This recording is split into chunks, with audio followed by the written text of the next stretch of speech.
Good morning, Max D here on a Saturday. Been having problems with my refrigerator. I've got a Maytag French door type system with the freezer in the bottom. For some reason, ice has been building up on the bottom of the freezer, and it's to the point now where it's gotten so thick that the doors will not slide back and forth. It's catching on ice and it won't shut all the way. At first I thought it was the gasket, and now I've realized that there's something bigger going on. So we're going to dig in together. I'm going to share with you what it's like. We're going to take it apart step by step, get in there, try to figure out why it's doing that. We're going to defrost the ice. We're going to put it back together. So stick with me. I appreciate you watching.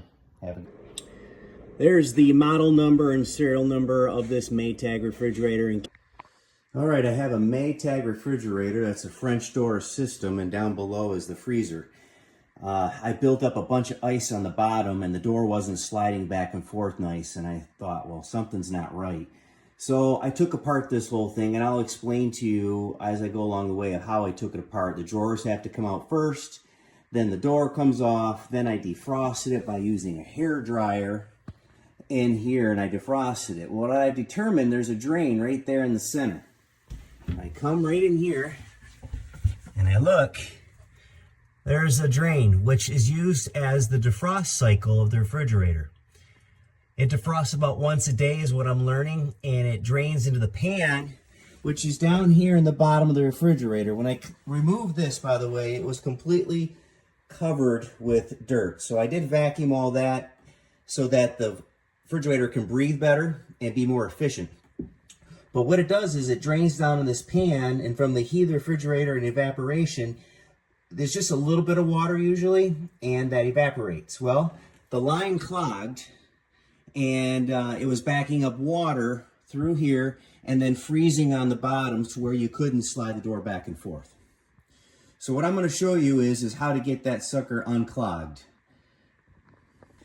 So on the back side of the refrigerator, I removed that right there, which is just cardboard with a little bit of insulation on it, and you can get inside where the compressor is. And once I was inside here, I found where the drain attaches to the refrigerator. And you can see where it drains down in and around this tube and ends in this pan that I was referring to on the front side. So somewhere in that drain it's clogged. I'm going to work on now trying to get that unclogged. When I unhooked it, it was right there where those holes are. You can see one right here, and another tube was back here on that white cone. All right, with a little bit of luck, I unclogged it using this wire, and I also blew air using my shop vac down through the line, and I was able to push water out. The pan now has water, and as you can see right there. I also found the back on this side, right where it comes out through the drain into this pan. I can get in here. There's an opening where it drains in. That was also had blockage in it. So I cleared out the blockage right here using the wire, and I think I'm good to go. I think this is finally fixed. I hope this helps somebody in the future. I'm going to put it back together. I'll show you some stuff.